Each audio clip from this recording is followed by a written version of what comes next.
think of it as a high heart rate variability. The higher the heart rate variability, the more access you have to your capabilities.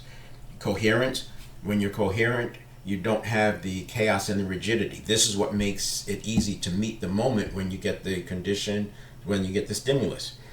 And then that is separate from the response. And that's a big deal for me, because if you let your response equal your reaction, you're essentially in a triggered state and it can escalate. And then steps 5, this is emotional modulation. We also build that in at the habit level. So now you modulate your emotions automatically. You don't have to wait. It's not regulating after the fact. We don't let the emotion ever lodge, but it's not that we don't let it lodge through suppression. We don't let it lodge by processing it. Energy and motion, that's emotion, right? Energy and motion, and we allow it to flow through us. When you suppress it, it gets stuck. And then action, do it, delegate it, delay it, or dump it.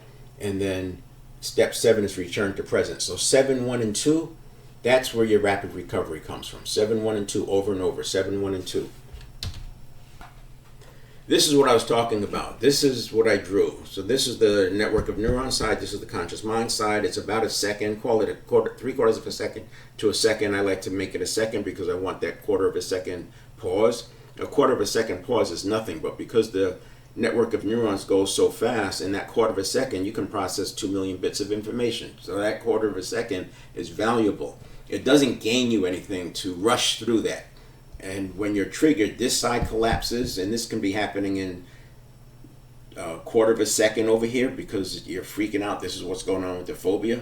And this collapses, and now you can go from pre-listening all the way to action in less than a second, which is where you get these bad responses